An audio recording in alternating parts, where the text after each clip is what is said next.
Dr. Jonathan Kentley from Milan Rajadiksha and Alan Halpern's lab is going to tell us to put the scalpel down and tell us more about the future of non-invasive melanoma diagnosis. Melanoma kills. There were almost 60,000 deaths globally in 2020, and incidence continues to rise. But it's completely treatable at an early stage, and therefore early diagnosis is critical to prevent needless death.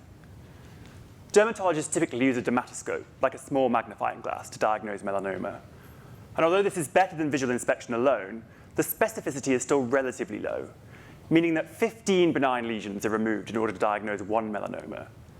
And that means unnecessary surgery, increased anxiety for patients, and increased cost to healthcare systems. Our tool, the Reflectance confocal microscope, has been developed to allow non-invasive imaging of the skin at a cellular level, like a digital biopsy. And not only is this better at detecting melanoma, but it's been shown to reduce the number of benign biopsies by more than half. Now, the first step in imaging is to obtain a stack, which is a series of small images at increasing depth in the skin. And from this stack, the junction between the two layers of skin, the epidermis and the dermis, is identified, as that's where melanoma arises from. Then, at this level, we take a mosaic, which is a series of these small images stitched together in one plane. An expert will review this and look at cellular patterns, and a non-specific pattern is known to be associated with melanoma. But the issue with these images is they appear en face, i.e. you're looking at the skin from above, and in black and white. And this is in contrast to the beautifully stained pink and blue pathology slides that pathologists are used to looking at.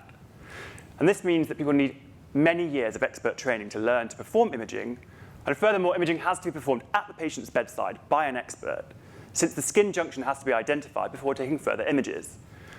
But what if we could do imaging remotely with a technician and then send it to an expert for review, like a CT scan or an X-ray?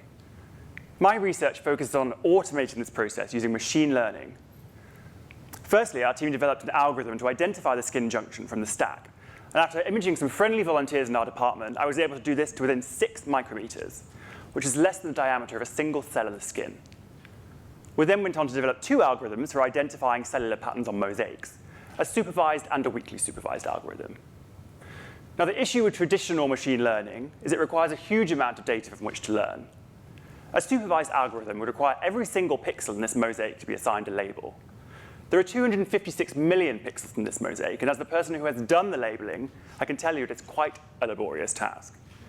But what if we could use weakly supervised learning? In weakly supervised learning, we can simply take patches of mosaic and label them as being benign or non-specific. And this allows training data to be accumulated labor and time efficiently.